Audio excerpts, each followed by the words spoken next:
दोस्तों, कैसे हैं आप सभी। आशा करती हूँ आप सभी बहुत अच्छे हैं और अपना ख्याल रख रहे हैं। राधा रानी अपनी कृपा आप सब पर बनाए रखे। दोस्तों, आज हम बात करेंगे सावन मास में बेलपत्र चढ़ाने के नियम की, जो कि गुरुजी ने अपनी वीडियो में बताया है, यानी कि पंडित प्रदीप मिश्रा जी ने बताया है कि हमें बेलपत्र कैसे चढ़ाना चाहिए। ये तो हम सभी को पता है कि बेलपत्र शिव जी को सबसे प्रिय है और उनकी पूजा में ज़रूर चढ़ाना चाहिए। लेकिन सबसे पहला बेलपत्र कहाँ चढ़ाना चाहिए और कैसे, क्या बोलते हुए हमें बेलपत्र समर्पित करना चाहिए जिससे कि हमें पुण्य फल प्राप्त हो। सावन मास में पूजन और व्रत, साथ ही आप अगर व्रत नहीं कर रहे हैं सोमवार का, तो आप जो उपाय मैं बताने जा रही हूँ, बेलपत्र चढ़ाने का जो नियम बताने जा रही हूँ, अगर आप उस तरह से बेलपत्र चढ़ाते हैं शिव जी को अपनी कामना कहते हुए, तो आपको बहुत लाभ होता है और ज़रूर ये 100% है कि आपकी कामना ज़रूर पूरी होती है। तो हम लोग आज इस वीडियो में यही जानेंगे कि हमें बेलपत्र कैसे और कहाँ और कब चढ़ाना है, कब हम चढ़ाएं, किन किन बातों का ध्यान रखें और बेलपत्र पे क्या लगा कर चढ़ाएं जिससे कि हमारी कामना पूरी हो जाए। प्रतिदिन हम क्या लगा करके बेलपत्र पर चढ़ाएं और सोमवार के दिन विशेष रूप से हम कौन सी चीज़ जो है वो लगा करके बेलपत्र पे समर्पित करें, कहाँ, पहले कहाँ करें उसके बाद कहाँ करें। 5 जगह ऐसा है जहाँ मैं आपको बेलपत्र समर्पित करने का नियम बताऊंगी और उस नियम के अनुसार आपको बहुत लाभ होने वाला है। कब, कैसे, कितने क्या लगा करके बेलपत्र चढ़ाना है, इससे आपको पूरा लाभ होने वाला है। इसलिए वीडियो को पूरा देखिएगा, बहुत ही इन्फॉर्मेटिव वीडियो है और आपको संपूर्ण जानकारी मिलेगी। भोलेनाथ को प्रसन्न करने का जो मौका है वो आपको मिल रहा है, इसलिए ज़रूर इस चीज़ का ध्यान रखें कि आपको कैसे, किन बातों का ध्यान रखते हुए बेलपत्र को समर्पित करना चाहिए। तो चलिए वीडियो शुरू कर लेते हैं और सारी चीज़ों को अच्छे से समझ लेते हैं। सबसे पहले बात कर लेंगे सावन मास की। तो सावन मास जो है वो 11 जुलाई से शुरू होकर के 9 अगस्त को इसका समापन हो रहा है और 11 जुलाई के बाद हमें पहला जो सोमवार मिल रहा है वो मिल रहा है 14 जुलाई को। तो हमें जो पहला सोमवार मिल रहा है, या तो चाहे तो हम सिर्फ सोमवार जो है बेलपत्र समर्पित कर सकते हैं शिव जी को, या तो हम 11 जुलाई से नियम लेकर के और 9 अगस्त तक पूरा कर सकते हैं।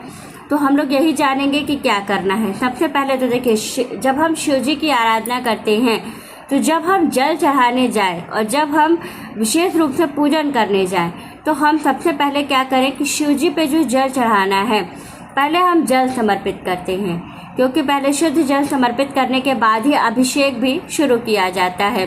तो सबसे पहले आपको जल से अभिषेक करना है। कोशिश करें कि गंगा जल मिल जाए, ना मिले तो बिल्कुल परेशान मत होइए कि नहीं है मेरे पास तो हम क्या करें। तो बिल्कुल परेशान मत होइए, नहीं है तो कोई दिक्कत नहीं है। आपको क्या करना है, एक तांबे का लोटा आप ले लीजिए और लोटे में जल भर लीजिए। कहा जाता है शिव जी पर चढ़ने के बाद सभी जल जो हैं वो गंगा जल बन जाते हैं। तो आपको क्या करना है, सबसे पहले जल समर्पित करना है और पहला बेलपत्र, जो सबसे पहला बेलपत्र आप उठाइएगा समर्पित करने के लिए, वो शिव जी के शिवलिंग पर समर्पित करना है आपको। और शिवलिंग पे जब हम बेलपत्र समर्पित करते हैं, तो सोमवार के दिन जो आप बेलपत्र समर्पित करिएगा उसमें आप सफ़ेद चंदन लगाइएगा और बाकी के दिनों में, जैसे आप प्रतिदिन अगर बेलपत्र चढ़ाने का नियम ले रहे हैं, तो आपको अष्टगंध चंदन, जो पीला वाला चंदन होता है, वो लगा के बेलपत्र पर समर्पित करना चाहिए। दूसरा बेलपत्र आपको समर्पित करना है माता पार्वती के हस्त कमल वाले स्थान पर।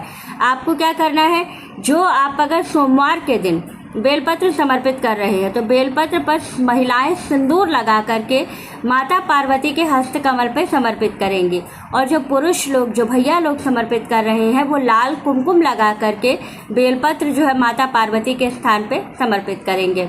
तीसरा बेलपत्र हमें समर्पित करना है गणेश जी के स्थान पर।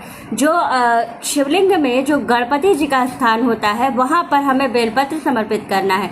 गणेश जी को बेलपत्र जब हम समर्पित करेंगे, तो चाहे वो पुरुष समर्पित करें या महिलाएं समर्पित करें, सभी को बेलपत्र पर जो है सिंदूर लगा करके समर्पित करना चाहिए। चौथा जो बेलपत्र है वो हम समर्पित करेंगे नंदी जी के पांव पर। जो नंदी जी के पांव ऐसे बने होते हैं, वहाँ पर हमको समर्पित करना है अपना चौथा बेलपत्र, जो कि बहुत खास है। जब हम वहाँ पर नंदी जी के पास जब हम बेलपत्र समर्पित करते हैं तो अपनी कामना को बार बार मन में दोहराते रहिए, क्योंकि वही जा कर के आपकी कामना शिव जी से कहते हैं। तो आपको करना क्या है, नंदी जी के पैर के पास जो आपको समर्पित करना है बेलपत्र, उस पे आपको थोड़ी सी हरी घास रखनी है।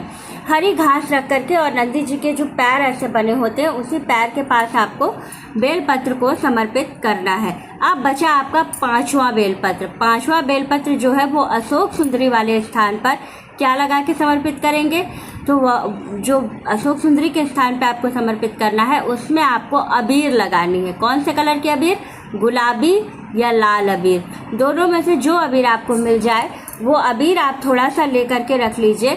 और प्रत्येक सोमवार को या प्रतिदिन भी अगर आप समर्पित कर रहे हैं तो आपको क्या करना है, अबीर लगानी है बेलपत्र के ऊपर।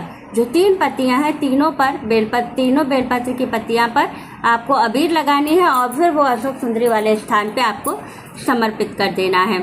इस तरह से जब आप बेलपत्र चढ़ाते हैं और इस नियम के अनुसार चढ़ाते, क्योंकि ये गुरुजी ने अपनी वीडियो में बताया है कि हम अगर इस तरह से बेलपत्र समर्पित करते हैं तो हमारी इच्छाएं बहुत जल्दी पूरी हो जाती हैं और कामनाओं की सिद्धि भी होती है, साथ ही हमारे जीवन में उन्नति बढ़ती है और जीवन में हम तरक्की करते हैं। तो इसलिए इस बात का आपको विशेष रूप से ध्यान रखना है कि सावन का जो महीना है, ये पूरा एक महीना बहुत ही पुनीत और पवित्र महीना है और इस महीने में विशेष रूप से सिर्फ पूजन पाठ ही किया जाता है।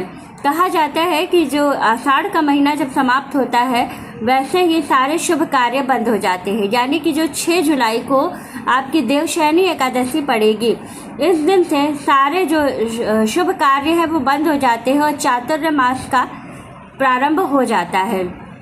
4 महीने तक हमें सिर्फ पूजन पाठ, दान धर्म, स्नान और यज्ञ हवन, इन सभी चीज़ों को करना चाहिए। इन सभी से हमको बहुत लाभ होता है और जीवन में बहुत सारी कामनाओं की सिद्धि भी हमारे होती है। तो इसी तरह से आपको संपूर्ण नियमों का पालन करते हुए सोमवार या प्रत्येक पूरे एक महीने में आपको इन नियमों के अनुसार जो है जल समर्पित करना है और पूजन करना है। बहुत लाभ होगा, जरूर करिएगा। अगर लाभ होगा तो हमें कमेंट ज़रूर कीजिएगा और वीडियो को लाइक शेयर और सब्सक्राइब ज़रूर कीजिएगा। प्यारा सा कमेंट हर हर महादेव का ज़रूर कीजिएगा, क्योंकि सावन का महीना शुरू होने वाला है, बाबा भोलेनाथ का पवित्र महीना शुरू होने वाला है। राधे राधे दोस्तों।